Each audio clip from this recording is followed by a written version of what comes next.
From the video store on the ocean floor, it's Dread Diver Radio.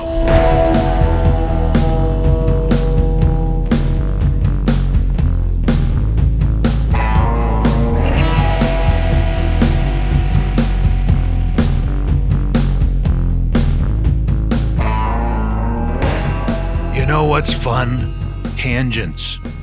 Here's one. What's the first slasher movie? The question gets asked all the time. In my head. Well, some say Psycho in 1960. Yeah, I can see that. The shower scene seems especially slashery. But did it really set the template for the genre? Let's define the template. I'm lazy, so I'm going to ask Google AI. Hey Google AI, what is a slasher movie?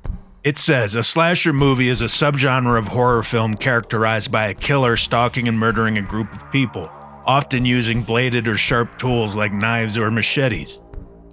I mean, isn't a machete a knife, technically?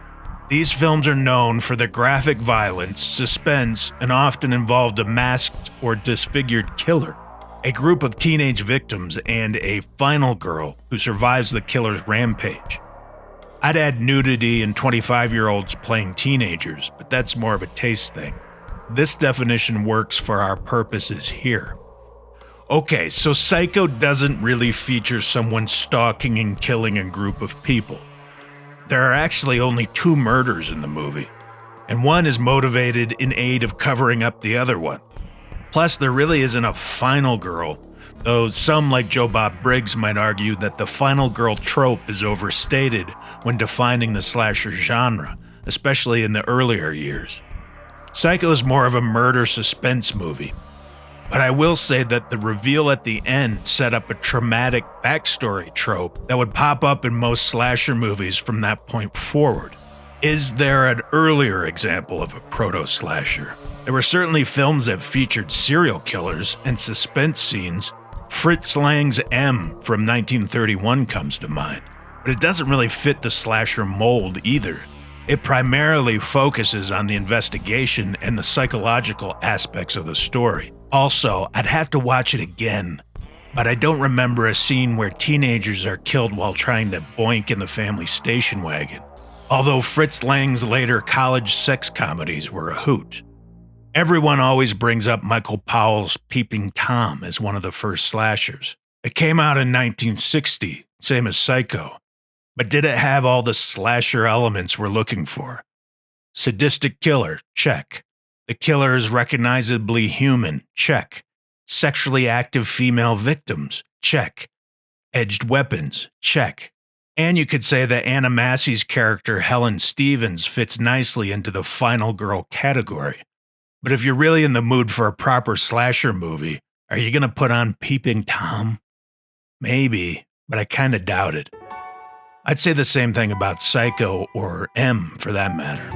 So what movie really kicked off the slasher genre as we know it? Texas Chainsaw Massacre from 1974 certainly has slasher elements, but it doesn't quite fully fit the definition. There are certainly some European films from the late 60s and the 70s that you would easily call proto-slashers, but this is America, damn it.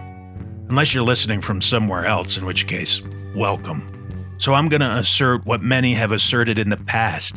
1974's Black Christmas, aka Silent Night, Evil Night, aka Stranger in the House, aka Stop Me, was the first true slasher film. See, America. Oh shit, that was Canadian. See, North America. It has all the elements, including a mysterious killer stalking attractive young people, a focus on suspense and psychological terror, an isolated setting contributing to the sense of vulnerability and fear, and Olivia Hussey as our final girl, Jess Bradford. So that settles it, right? It's got all the elements. It's the first slasher. But, hold on, is it really? I mean, it does have at least most of the elements that would come to define what a slasher movie is. But you never really find out who the killer is or his motivation. So, no tragic backstory, no killer in a mask or a costume, no Funko Pops or NECA figures, And it came out in 1974, but the slasher craze didn't really kick into gear until 1980. So is it really the first slasher movie? Let's see. What movie that fits all the tropes came out just slightly before 1980? You've probably guessed it. Halloween, released on October 25th, 1978. That's the movie that truly begat a barrage of imitators and cemented the slasher subgenre as we know and love it today. But why? Why not Black Christmas? I'll tell you why. Money. These numbers might not be exactly accurate, but they're close enough to illustrate my point. Halloween made $70 million in its initial release worldwide. Black Christmas made $4 million. The reason we have the slasher genre today is because of the success of Halloween. And while I do believe that all of those other movies had some influence on John Carpenter and Deborah Hill when they were making it, nothing makes a trend stick harder than money, not in Hollywood. So when you tuck your kids in tonight and they look up at you and say, "Daddy, tell me about the first slasher movie again," you can feel supremely confident in saying, "Children, let me tell you about a little film called Halloween." And as they drift off to sleep with visions of Dr. Loomis dancing in their heads, you can smile to yourself and think, you know what? Dread Diver has done it again. Dread Diver has done it again. Okay, that end part was a little silly, but what do you all think? Do I have a point, or am I full of shit? Let me know in the comments. And if you wouldn't mind, like and subscribe, and come back for more soon, for your kids' sake. Now let's discuss some horror headlines. But real quick before we get to that, this guy told me this joke the other day, and I thought it was just tasteless. You all can chime in and tell me what you think. You give a man a match, you'll keep him warm for a few hours. You light a man on fire and he'll be warm for the rest of his life. Yeah, I didn't think it was funny either. Some people are sick. Anyway, horror headlines. Okay, this is one this is a story everybody's talking about. Blumhouse officially buys rights to Saw franchise, with Wan and Whannell rejoining the team. So that's James Wan and Leigh Whannell, who were responsible for the first Saw movie and worked on some of the other ones. We knew that Blumhouse had bought a stake in the franchise. I think they bought out Twisted Pictures' percentage of the ownership, but now they're just coming out with this little tidbit. It says, it was just 2 weeks ago that the bombshell report came across our desk, with Deadline reporting that Blumhouse would be boarding the Saw franchise with a fresh report from Variety. This afternoon makes it officially official, while also providing some additional info. They say what's particularly interesting here is that the Saw franchise creators James Wan and Leigh Whannell will be brought back to the fold, helping to guide the future of the franchise. All right, well, this isn't that surprising because James Wan has been doing stuff with Blumhouse lately, which, it's kind of a mixed bag. I mean, I like James Wan in theory. I know he produced Saw X, I believe, or he worked on it as a producer. I'm trying to think of the stuff that he's done with Blumhouse, and, call me crazy. His track record's not that good. He's made some cool movies, but most of them were a while ago. Insidious was fun.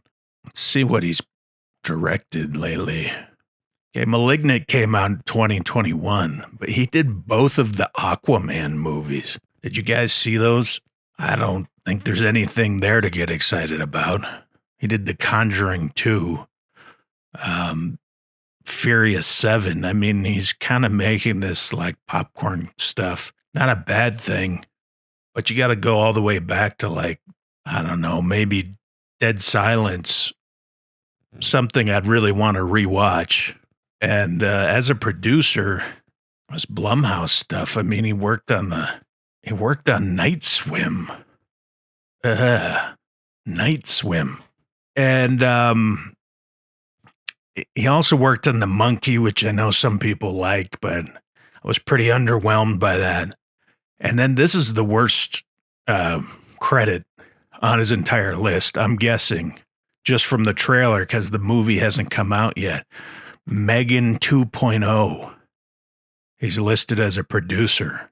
So none of this is all that exciting. I mean, it is cool to get the original filmmakers back to take another swing at this franchise. I feel like it's pretty played out. I'll probably always go to see a Saw movie. I mean, they're going to offer what they offer and you know what you're getting. And, you know, some of the sequels were kind of fun, but I don't know what they can really do with it anymore, unless it's like a total reboot or some kind of alternate universe crap or something. But I did notice something interesting that I'd forgotten about. Apparently, James Wan has been working for a few years now on trying to make a film version of The Call of Cthulhu. And that's something. I mean, I would love to see a really well done version of that story in the cinema. But is he really the guy to do it? I don't know. Can it even really be done successfully? Hard to say. The story is mostly just the description of Cthulhu himself. And, you know, who doesn't want to see that? But is it just going to end up looking like those Godzilla movies? I don't know. I guess I'll keep track of that story as it progresses.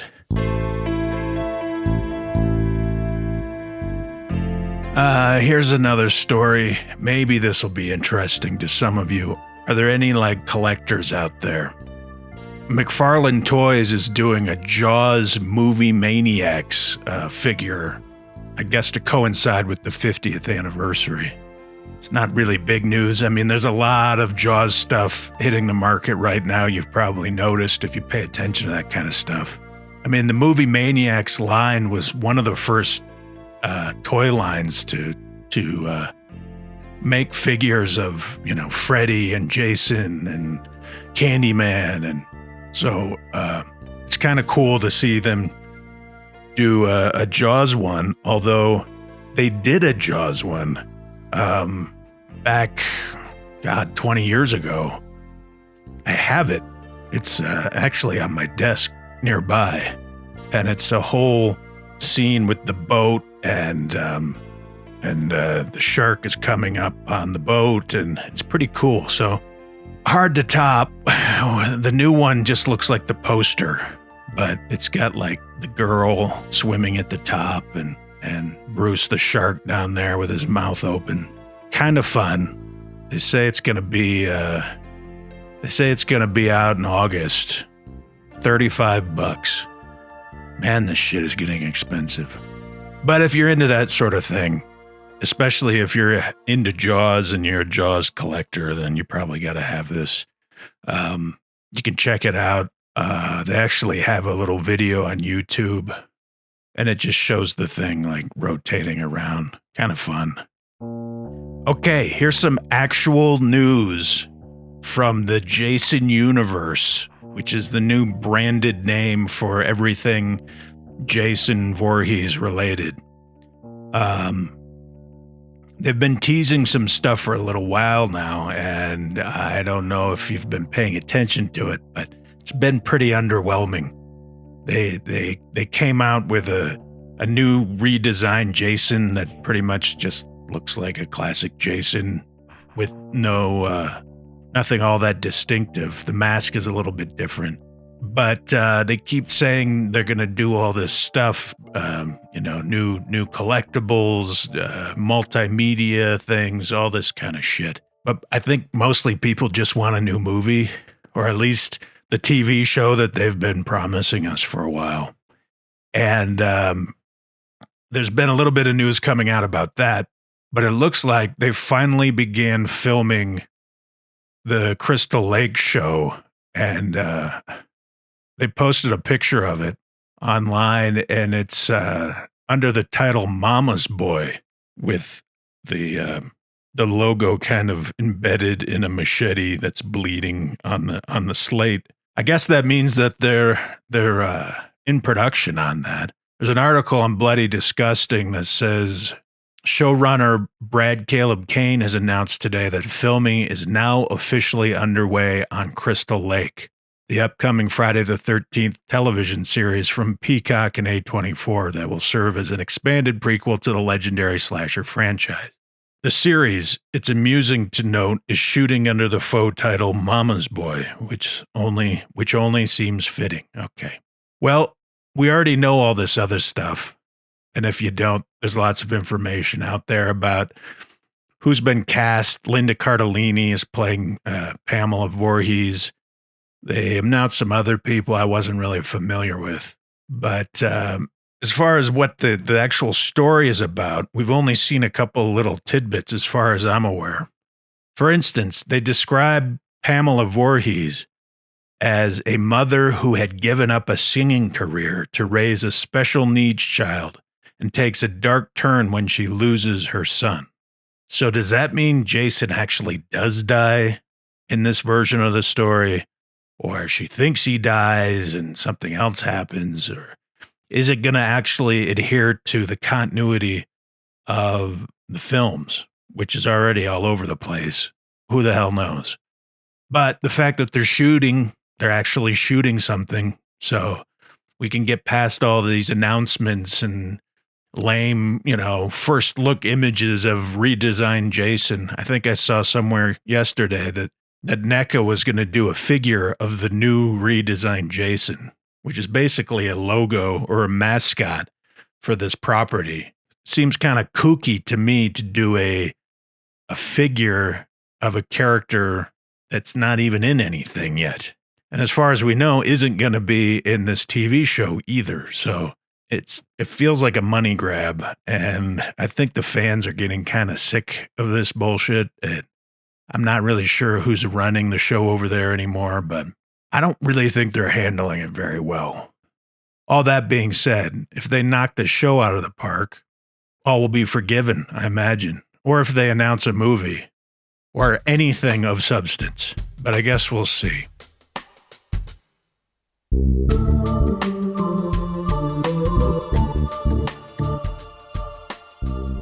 All right, one last thing. This is episode 5 of the audio-only podcast. And if you've listened to any of them, or if you're listening to this one, I just wanted to put out there that it's now available across the board, or it should be, on different podcast apps as well as YouTube. You can find it on Spotify and places like that. So if you like it, if you're into it, go to whichever one of those is your favorite for audio only streaming and do the subscription, click on all the things. That'd be pretty awesome. And also, if you go to my YouTube page, you can check out my latest video, which is a deep dive retrospective about the early 80s slasher movie, Madman. I dig into the making of that movie, and it's a lot of fun. So go check it out. And until next time, Dread Diver out.